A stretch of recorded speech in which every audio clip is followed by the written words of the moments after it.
हमारी कहानी 1950 के दशक में ब्राजील से शुरू होती है। वैज्ञानिक शहद उत्पादन बढ़ाने का तरीका खोज रहे थे। यूरोपीय मधुमक्खियां हालांकि उत्पादक थीं, लेकिन उष्णकटिबंधीय जलवायु में वे बहुत ही सौम्य और अक्षम थीं। शोधकर्ताओं ने इसका समाधान निकाला। तंजानिया से अफ्रीकी मधुमक्खियां ज्यादा कठोर, ज्यादा आक्रामक और अधिक शहद उत्पादन में सक्षम। लेकिन कुछ भयंकर रूप से गलत हो गया। 1956 में प्रसिद्ध जीव विज्ञानी डॉ. वारविक केर ने अफ्रीकी और यूरोपीय मधुमक्खियों को क्रॉस ब्रीड करने का एक प्रयोग किया। उद्देश्य दोनों के सर्वोत्तम गुणों के साथ एक संकर प्रजाति विकसित करना। मधुमक्खियों को एक नियंत्रित वातावरण में रखा गया था, या ऐसा माना गया था। लेकिन एक अप्रत्याशित दुर्घटना में एक आगंतुक मधुमक्खी पालक ने अनजाने में उन जाली अवरोधों को हटा दिया जो इन आक्रामक मधुमक्खियों को रोकने के लिए बनाए गए थे।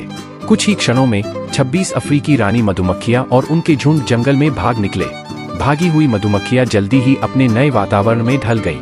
अपनी यूरोपीय समकक्षों के विपरीत अफ्रीकी मधुमक्खियां बेहद क्षेत्रीय और आक्रामक थीं।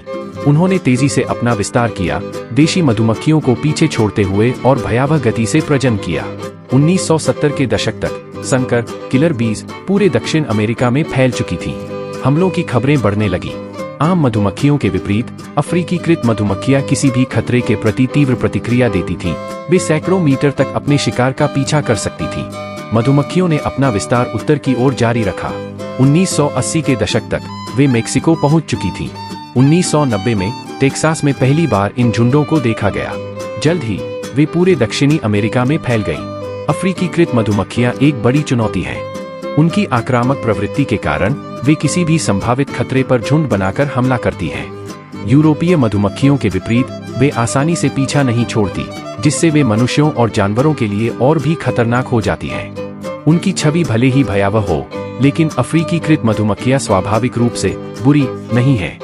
वे परागण और शहद उत्पादन में महत्वपूर्ण भूमिका निभाती हैं, लेकिन उनकी आक्रामक प्रवृत्ति के कारण उनका प्रबंधन कठिन हो जाता है। वैज्ञानिक और मधुमक्खी पालक अब भी उनके प्रसार को नियंत्रित करने और खतरों को कम करने के तरीकों पर काम कर रहे हैं।